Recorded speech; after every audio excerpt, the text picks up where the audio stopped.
Treat yourself like you're someone responsible for helping. And that doesn't mean be good to yourself. It doesn't mean be nice to yourself. It doesn't mean give yourself an easy life. That isn't actually what you do to people if you care for them. You actually present them with something like an optimal challenge.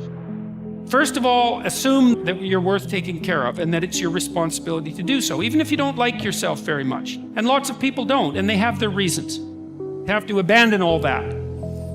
Treat yourself like you're someone you're responsible for helping. Yes. Life can be overwhelming. That's the way life works. It is testing you. It is going to throw problems at you, and it is going to throw them at you all at the same time. This is the way life works. Murphy's Law. It is easy to feel beaten when you're faced with all those problems at once. But let me tell you, that does not mean give up fighting. In fact, it means the opposite. It is time for you to fight harder, to dig in, to go on the warpath, to assess what the problems are and decide which one you are going to attack first.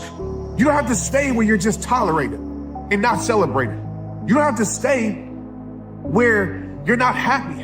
You don't have to stay where you're not being better. You don't have to stay where you're suffering. You can free yourself from it. But when are you gonna do it? When are you gonna realize that if you don't do it, you're gonna be staying with this pain forever?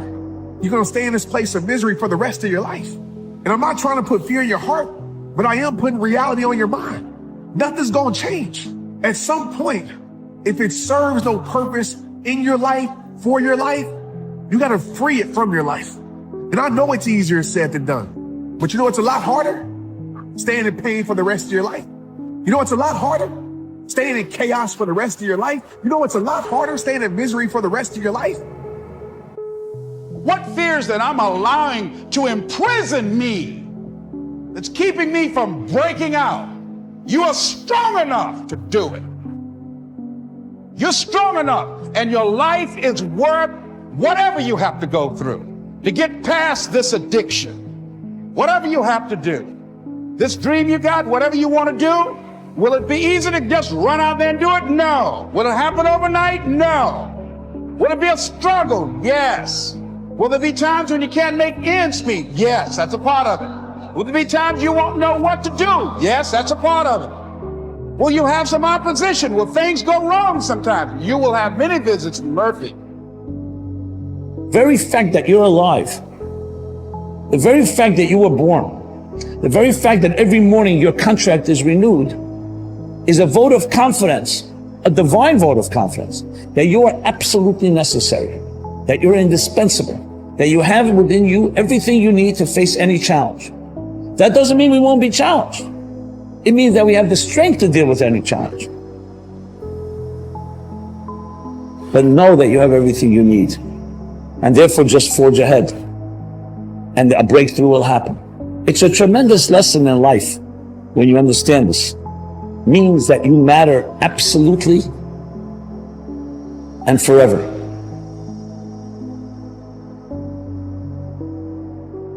Not feeling it. How do I handle those days when I'm just not feeling it? Those days when I'm tired or worn out or just sick of the grind? What do I do on those days? I go anyway. Even if I'm just going through the motions, I go through the motions.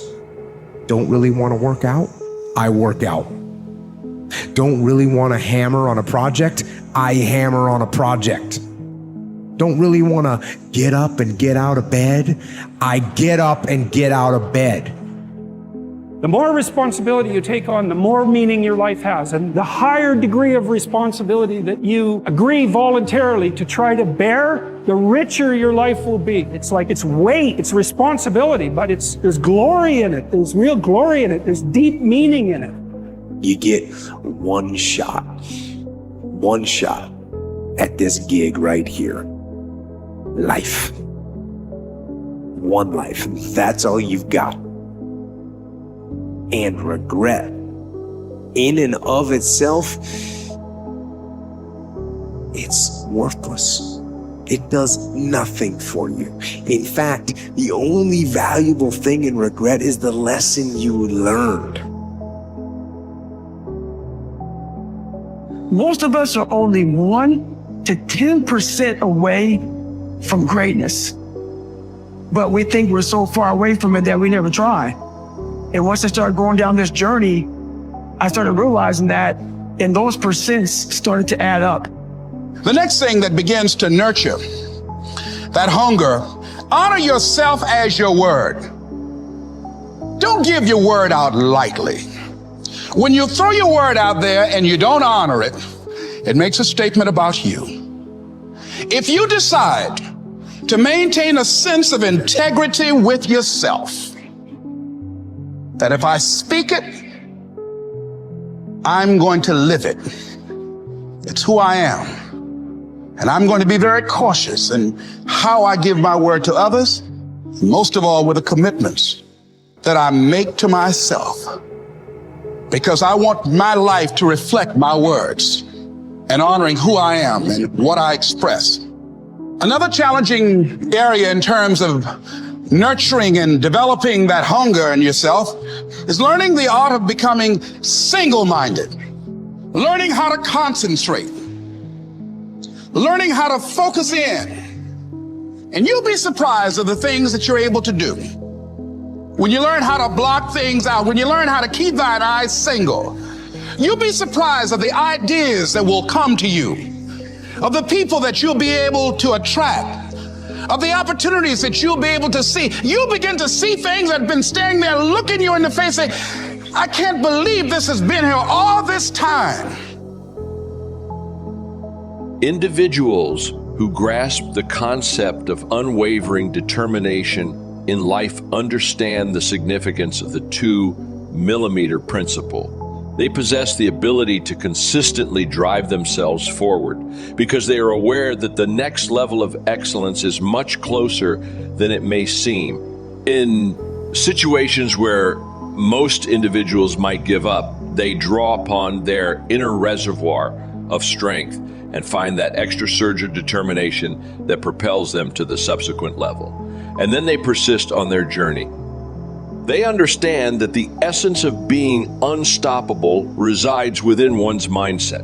Originally originating from a sport, the 2-millimeter principle can be universally applied to various facets of life. By doing so, an undeniable quality of persistence is truly fostered. Cultivate unshakable belief. Numerous people possess innate talent. Yet only a few are able to transform that inherent aptitude into a manifestation of excellence. So what sets certain individuals apart from the rest of us? The foundation of being unstoppable invariably begins with unwavering self-belief. This belief acts as the driving force that sustains you even in moments of fatigue, depletion, and the feeling of emptiness, when it seems that every ounce of effort has been expended and doubts start to creep in. Mastering the art of relentless living entails banishing such thoughts. It's about having an unwavering conviction that achieving the next 2 millimeters is entirely attainable, regardless of the circumstances. This distinction is what truly separates the remarkable from the ordinary, the exceptional from the commonplace. Sustaining unwavering self-belief is closely tied to discovering your purpose. By detaching from the aspirations of others and uncovering your personal vision for life, you unlock the motivation to elevate yourself, accomplish more, and pursue achievement without wavering. In this pursuit, you become impervious to obstacles. Cultivate mental resilience. While belief forms the initial step, achieving an unstoppable state demands honing your mindset further. Some individuals crumble under pressure, much like glass, while others, like diamonds, are forged by it. Elite athletes and accomplished business people withstand immense pressure. The crux lies within their mental outlook. Begin by examining your internal dialogue. At that moment, just before reaching the 2 millimeter threshold, when surrender seems tempting, How do you interpret this juncture within your mind? Monitor your internal monologue.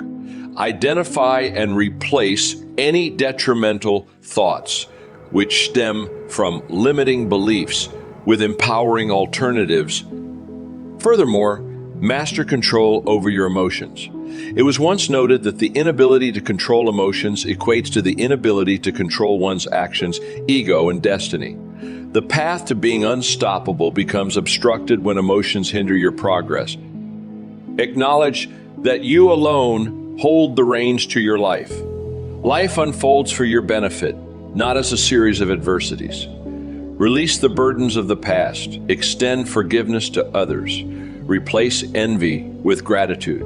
As someone wisely said, guard the gateway of your mind daily, selectively permitting thoughts and beliefs to shape your reality. By committing to this practice, you embark on the journey toward becoming unstoppable. Direct your focus. With your mental prowess harnessed, the next step is to channel it. It was stated that many individuals fail to achieve their true desires due to a lack of focused direction. They drift through life dabbling in various pursuits without mastering any one in particular. Those who grasp the concept of relentless living exhibit unwavering concentration. They hold a clear vision and associated goals to achieve it. No obstruction can divert their trajectory. They acknowledge that being unstoppable is synonymous with channeling your power. They use goal visualization, often employing creative techniques. To remain aligned with their objectives, they surround themselves with individuals who embody their aspirations. They discard anything hindering their progress toward their goals. This endeavor is undoubtedly challenging, yet it's indispensable. Execute diligently. Talent, check. Unyielding belief, check. Goals outlined, check. Now action becomes imperative. As someone once noted, you can't just visualize and then go about your routine. The conclusive step in achieving an unstoppable state is action. Initially, it might not seem daunting. Consistent practice, cultivation of beneficial habits, balanced nutrition, exercise, adherence to a routine. These all contribute to your growth. You continuously nourish your intellect and gain fresh insights each day. Nevertheless, a plateau inevitably emerges.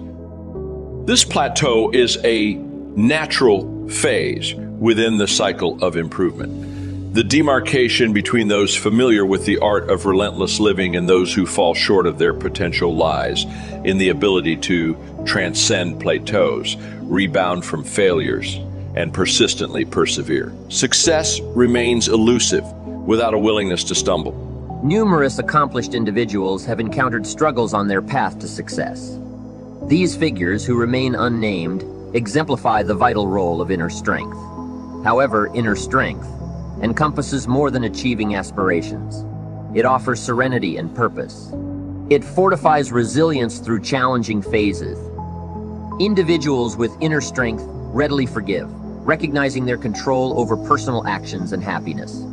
They harness positive thinking to steer their mindset. Inner strength empowers them to persevere even when external circumstances diverge. Fostering inner resilience involves strategic habits, mindful choices, elevated standards, purpose, driven living, focused determination, detachment from the past, unwavering focus, drawing wisdom from experiences, and establishing routines that nurture resilience. The significance of inner resilience extends beyond achieving objectives, offering steadfastness, tranquility, and the capacity to navigate life's complexities.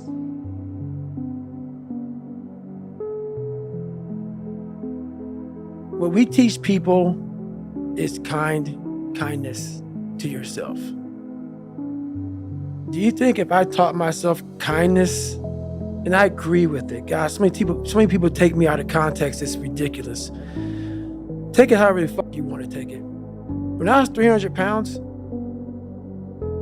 where do you think that conversation would have got me if I spoke kindness to myself? I'll tell you where it gets me. Right back to 7-Eleven, another box of mini chocolate donuts and a chocolate milkshake. That's the one voice. That's the one voice that most of us have that you're talking about. If you don't have a conversation in there, the other voice that you create that says, okay, how does this look? It looks very ugly. That kind of conversation for me went away a long time ago, which is why the dialogue is now, which you see a lot of action, because most people have inaction, because there's one person talking. And that one person is always leading you down the same path, the path that makes you feel very comfortable and happy with yourself. The second you create the other voice, there's conflict, there's battles, there's wars, there's defeat. One thing I learned, I taught myself this, and people go, I don't understand what you're saying. I'm gonna try to break it down real quick. I didn't teach myself victory first. I taught myself failure. I taught myself how to fail. And people go, that's so depressing. Is it? When you're 300 pounds and you can't read and write and you're f***ed up, you know how many times you're gonna fucking fail on that process? So if you don't know how to fail, there is no victory. I never talked about winning because I knew the path to winning was gonna be years of failing first. So I taught myself how to fail properly. No one teaches you how to fucking fail. But if you're going out for insurmountable fucking odds that make absolutely no fucking sense, a black kid that can't swim, 300 pounds gonna be a Navy SEAL. Okay.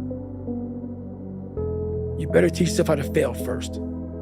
Because if you sit in failure for too long, you will never come out of it.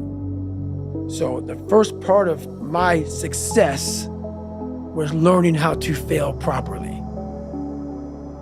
And then eventually, I started getting a few victories. But that's what people don't get. When you have buried yourself in such a deep fucking hole, you better first talk about the failures you're gonna have first. And that's when that other voice comes up. It tells you we gotta do something, but it also tells you, boy, I'm not gonna lie to you, Goggins. You're in for a fucking climb, bro. You're gonna get your ass handed to you, made fun of, the outside noise, the inside noise. Both voices are gonna be fucking telling you to go fuck yourself. You are in for hell, bro.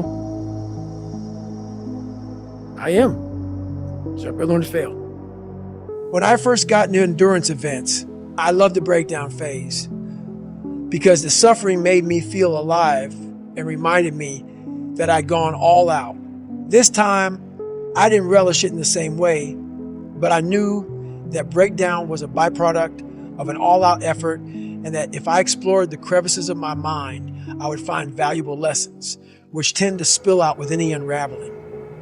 Most people prefer to avoid breakdowns like this because the suffering can be so overwhelming, it just might mark you forever. I embrace breakdown and welcome the scarring. There is a hell of a lot of information in scar tissue. Scars are proof that the past is real.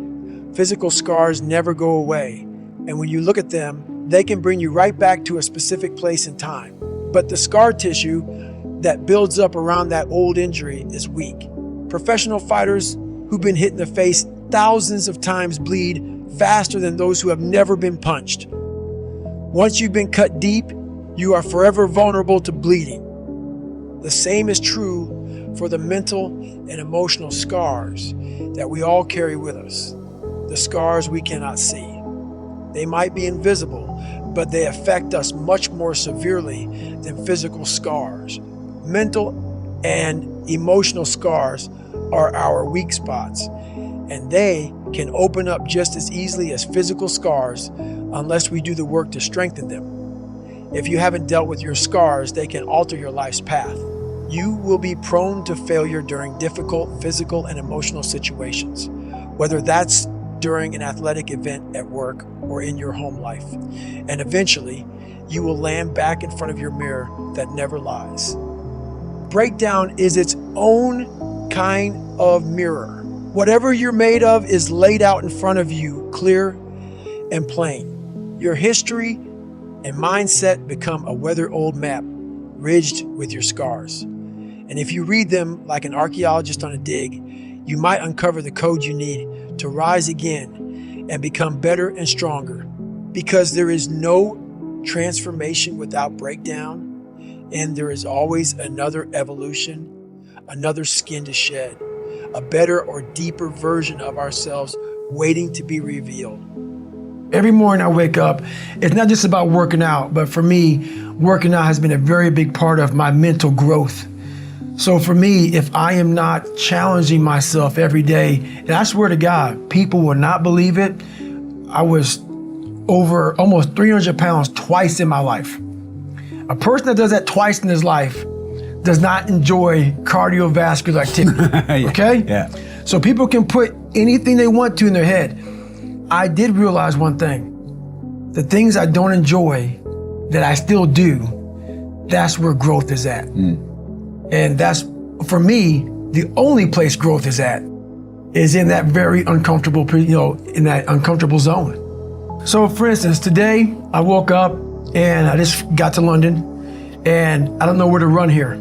It's very difficult to run around this place. So someone said, hey, you can run around out here, like around this 1 mile block. And I'm like, you know what? I'm not doing that. So I went down to the gym and there's this like crazy elliptical trainer, but it's not a normal elliptical trainer. It's one that you like almost self-power. So I got on that thing and I realized, man, it sucks. And after like 2 minutes, I'm like, I don't want to do this. So right then I realized, it looks like we're gonna be here for a while. So I did that for 2 hours and 45 minutes. So I'm not saying do that, but that's something I did today. Once my mind said, you know what, let's not do this today. I said, well, since my mind went there, I redirected it and said, just for having that weak thought, we're gonna be on here for a while. For many people, the haunting begins the minute they wake up.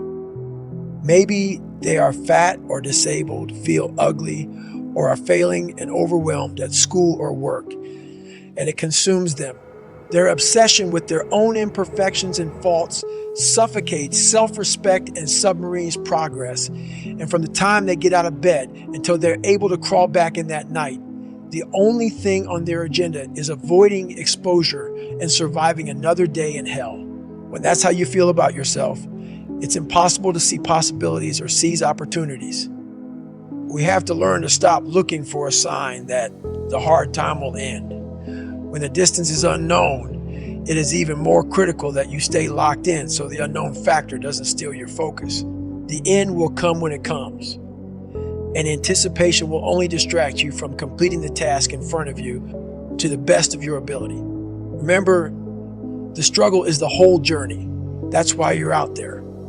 It's why you signed up for this race or that class or took the damn job. There is great beauty when you're involved in something that is so hard. Most people want it to end. We can make any obstacle as big or small as we like. When you're climbing a mountain or involved in any other difficult task, the only way to free yourself from the struggle is to finish it. So why bitch about it when it gets hard? Why hope it will end soon when you know it will end eventually? When you complain and your mind starts groping for the eject button, you are not bringing your best self to the task, which means you are actually prolonging the pain. The hard chargers keep their heads down and hammer away. They have trained their minds to stay hard in those hard moments. They recognize the false summit for what it is and will always act as if they are nowhere near the top. Most people slow down and suffer on a steep trail, but slope and elevation are of no consequence to the hard charger. They keep their mind in attack mode until there are no more mountains to climb. And when they actually reach the top, they wish it had lasted a little bit longer. If you want to maximize minimal potential and become great in any field, you must embrace your savage side and become imbalanced, at least for a period of time. You'll need to funnel every minute of every single day into the pursuit of that degree. That starting spot, that job, that edge. Your mind must never leave the cockpit. Sleep at the library or the office. Hoop long past sundown and fall asleep watching film of your next opponent. There are no days off. and there is no downtime when you're obsessed with being great. That is what it takes to be the baddest mother ever at what you do. Know that your dedication will be misunderstood.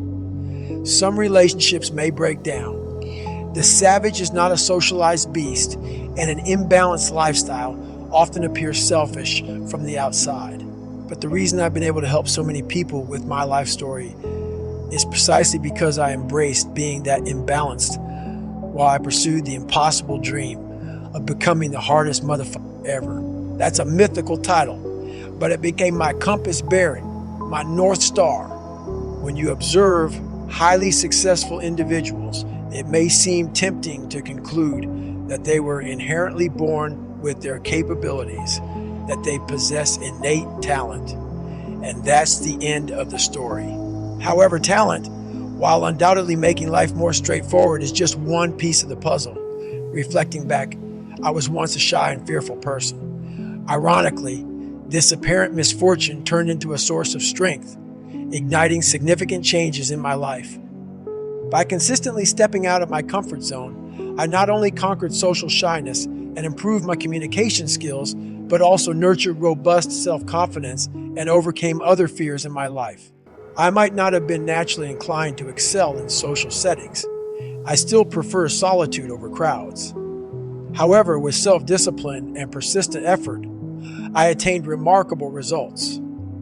So, the next time you think you lack talent in a particular area or believe you weren't born with inherent abilities, remind yourself that in many situations, self-discipline can compensate for the absence of inborn traits. Living life seems easy when you take the hard path and challenging when opting for the easy way out.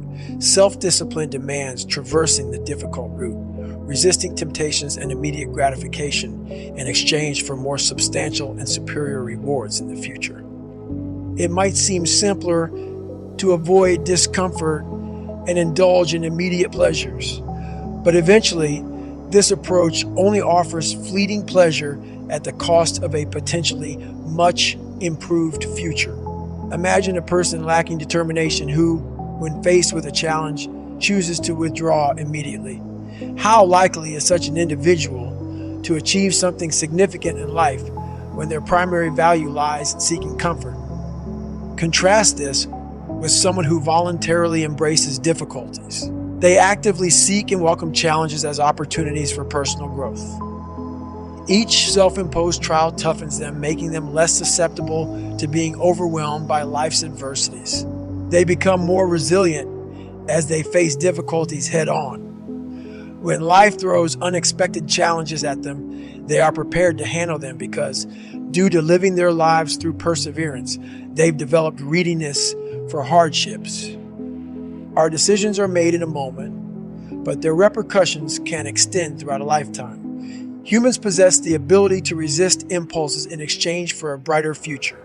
Unfortunately, many people live by the principle of, if it feels good, do it, and if it doesn't, don't do it. Yielding to temptations whenever they arise is akin to surrendering your humanity in certain ways. As intelligent beings, we have the capacity, and I would venture to say the obligation, to base our decisions on rational thinking, not just on instinct alone. Strive to be a better human by embracing your humanity. Exercise your willpower muscle instead of surrendering to the most primal and least beneficial part of your brain for long-term goals. While primal instincts may provide immediate comfort, they rarely serve well in the long run. No, don't take it like go out there and run through a brick wall as many times as you can. No, I'm not saying be me. Don't run 205 miles at one time. I'm not saying do that. I'm saying start to learn the mind is powerful. It's powerful, man. It's unbelievable. But people need a thing to get them going, right? They need a thing. Right. They need a goal. They need sometimes the first step is the hardest. Mm-hmm. Like it's hard to take that 1 million step too, but sometimes the first step is the most. There's something about the. What do I do? They start going over their phone. They start calling people. They don't get out of the house. Right. And there's something about procrastination. It's like, it's painful. Oh, yeah. You know you should be doing things, but you just keep doing it. You keep itching that scab. I procrastinate like, man, every day. That's what's so funny, man. People looking like I'm some damn superhero that came down from the gods, from the heavens of earth. No, man, I don't want to do. I'm looking at my shoes for 30 minutes sometimes thinking, man, people look up to you, Goggins. Damn, I want to I'm like, I want to do this shit, man. But guess what? You do it. I'm going to do it. As long as you do it. And that's what I know about it, man. That's what I stopped doing. I'm thinking, man, you sit here, you look at your shoes for 30, 40 minutes. You go, you're going to think about it all day long. You're going to do it anyway. And sometimes you don't have the time to look at your shoes for 30 minutes. No. Those are the beautiful days. Yes. Because you just have to go. That's right. And so there's no room for procrastination. And that's when I was in the military, I loved my schedule. Because I knew I had to be at work at 7 o'clock. So you better get your ass up at 4 o'clock, man. You got to get brother. Because I had to before. Right. So that was my mentality back then, man. I had to get the miles and get everything in, man, and get to work, man. I'm competing with the alpha males. I'm an artist, and every day I'm painting Mona Lisa. Every day, but it's a different one. It's not the same painting. So every day I wake up, even though I do the same thing, it takes a different way to get there. So every day in my mind, I'm going through my mind, I'm just like, and a good painter will not just paint. He needs to create. And you can't create with phones and everything going around you. So you gotta block yourself off. You only do 2 podcasts in a year. You block yourself off and you're painting this thing inside, and you're going through all these different colors of paint and everything else. And you can only figure out the right painting if you spend the correct amount of time in your brain. So every single day, I'm literally going with my mind and I'm painting. I'm creating this masterpiece. And the masterpiece is always myself. But to do that, you cannot have any distractions. Because if you're talking to an artist and he's trying to think about the next painting, he can't. It's impossible to listen to you and listen to what your mind and body are telling you we must do. People don't do enough of. They don't do any of it. They don't have passion. They lack passion, drive, determination because you haven't spent time with yourself. Your mind will tell you what is next. But you haven't spent the time to go, all right, let me just figure this out. You're looking for, let me Google this and let me Google that and you're not going to find it there because there's billions of people in this world and they're all supposed to be individuals. But we have a pack mentality. That's why you're so fucking lost. Why am I so unique? I'm being exactly what the fuck I was supposed to be. I ain't follow shit. And when I did follow shit, I was like everybody else. The second I said, okay, man, hang on, dude. You don't like this, you don't like this, you don't like this. Who are you, David Goggins? Who are you supposed to be?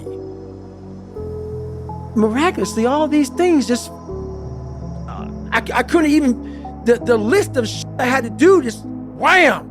It's like, fuck, okay. Wow. Once you sit down with yourself and say, okay, I don't want to be like Michael Jordan or Jim Brown. They both were on my birthday, so I looked at their birthdays like, oh, maybe I can be one of these. I can't.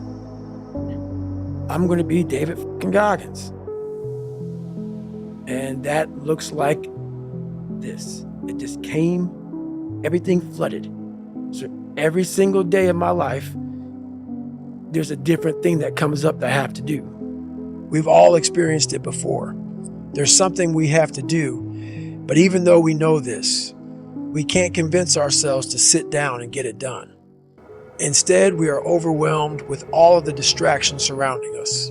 Our thoughts run rampant, eclipsing the voice in the back of our head, telling us to get back on track. We feel out of control, like we can't take charge of our own actions. Temptations are all around us, and foolishly, we keep giving in to them. If this scenario resonates with you, then you are more than likely suffering from a lack of self-discipline. Self-discipline is all about being able to have control over yourself and what you do, say, or think. Because we live in a society that prioritizes pleasure over logic, we fail to realize that self-discipline is integral to our success in life. Without self-discipline, there's very little that we can accomplish, no matter how big our hopes and dreams are. We can't get to the place we want to be in life just by dreaming. Achieving success requires action. Self-discipline is important for a variety of reasons, but the major one is the fact that having self-discipline can completely change the trajectory of your life for the better. You will not only be healthier and happier once you master self-discipline, you will also find that you are a much more successful person in business, relationships, and numerous other areas of life. Self-deprecation is no longer looked down upon. Rather, it is expected. We limit ourselves by downplaying our abilities, and as a result, many people do not realize the power that they have within them. No matter how much you feel like your abilities are lacking, you are capable of achieving great things, both in your professional life and your personal life. You have the strength deep inside you to fight your way through anything life throws at you, no matter how tough. Developing a strong sense of self-discipline can completely change your life. This is coming from someone who has experienced firsthand how self-discipline can lead to great success. Before gaining a strong sense of control over my life, I often felt hopeless and lost. Now, I am on track to achieve many great things, and I consider myself a highly successful person. I firmly believe that I would not have been able to achieve what I have today if it wasn't for the fact that I dedicated myself to learning about self-discipline and how to apply it to my own life.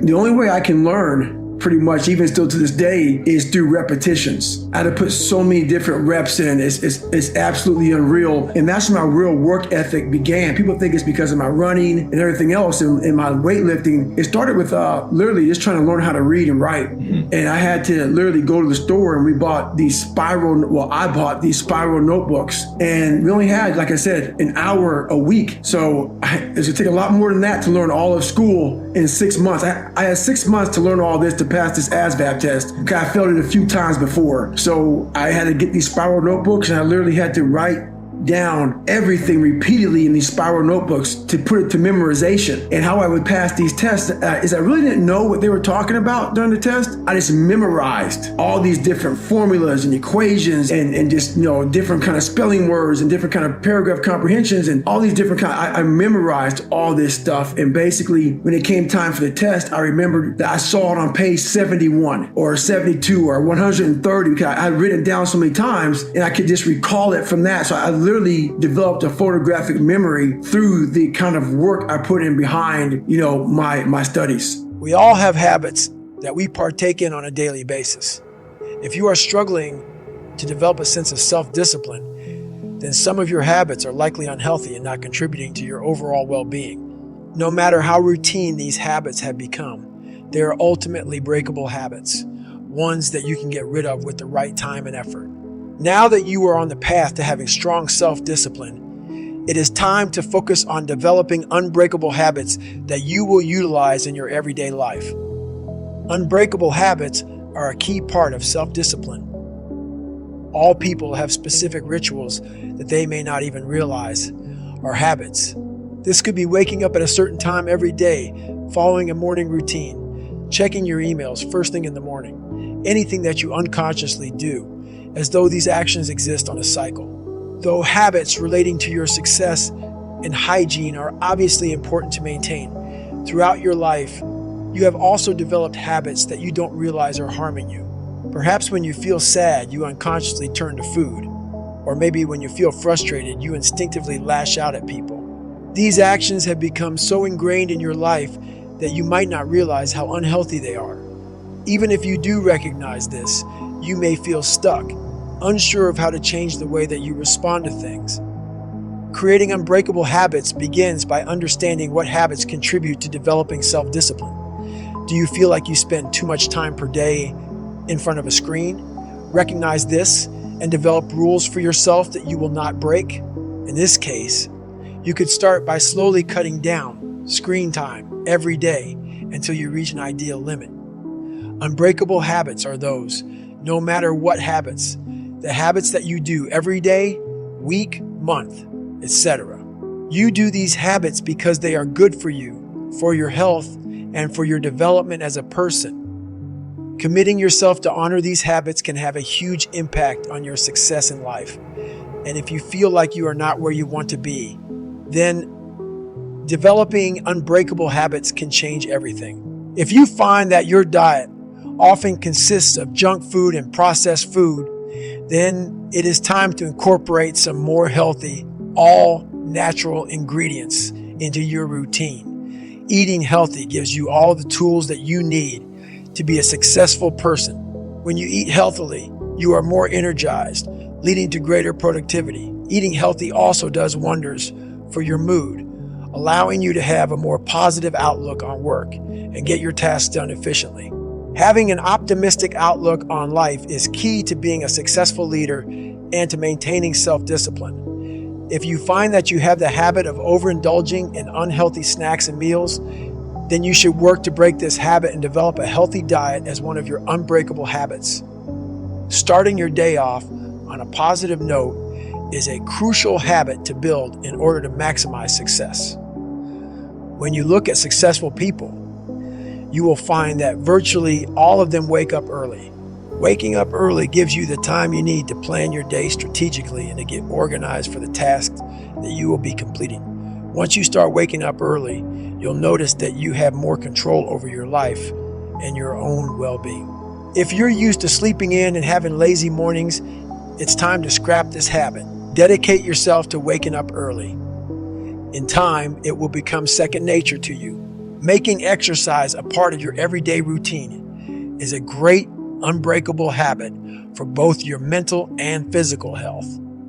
Though you may assume that this is all exercise is good for, this is not the case. Exercise can actually make you a more successful person. Exercise does not only make us feel more positive, but also increases the likelihood that we will take more positive actions in our life.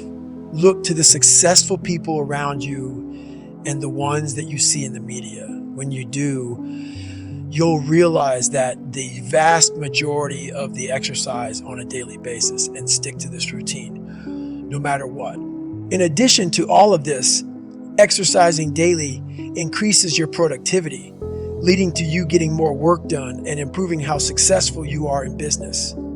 Exercising also enhances your creativity, meaning that you can dominate at work and stay on top of anything your boss throws your way.